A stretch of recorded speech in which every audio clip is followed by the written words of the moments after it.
في مارس 2024 اشتريت سهم طلعت مصطفى، ولحد دلوقتي ما كسبتش حاجة. واحد صاحبي ناصح اشترى سهم تاني ودلوقتي فلوسه اتضاعفت. ده بجد؟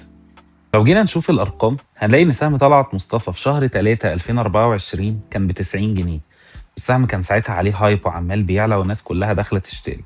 لو حد اشترى وقتها هيلاقي إن السهم نزل بيه بعدها ب3 شهور بس في شهر 6 ل 46 جنيه، يعني حوالي النص. وفضل تحت وقعد يلعب فوق وتحت ويمين وشمال لحد ما رجع لنفس ال90 جنيه بتاعته امتى؟ فبراير 2026، بعدها بسنتين كاملين. ودلوقتي في لحظة ان احنا بنعمل الفيديو السهم ب85 جنيه او 86 جنيه، يعني بنتكلم ان ايفن هنبقى خسرانين. بس ثانية، بالنسبة للمؤشر اخباره ايه؟ اي جي اكس 30 مؤشر البورصة المصرية احسن 30 شركة من حيث الاداء في البورصة. وقت ما طلعت مصطفى كان ب 90 جنيه 3 2024 كان اي جي اكس ساعتها ب 34 ألف نقطة. 34 ألف نقطة. وزي ما طلعت مصطفى عمل نزل في خلال 3 شهور في شهر 6 ل 24 ألف نقطة.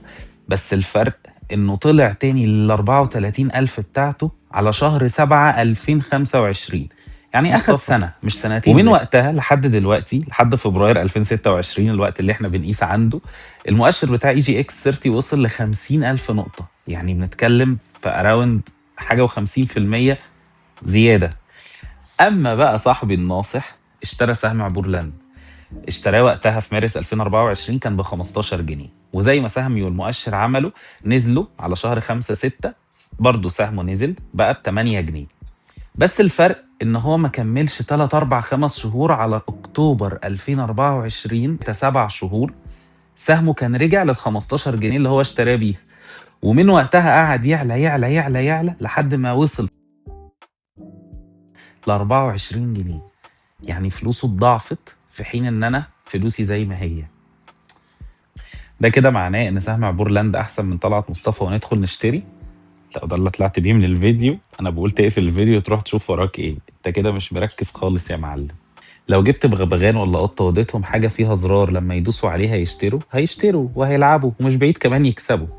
انت بقى كشخص دارس وفاهم وعارف انت بتعمل ايه، المفروض زي ما تسأل نفسك اشتري ولا لا، تسأل ما اشتريش ولا لا.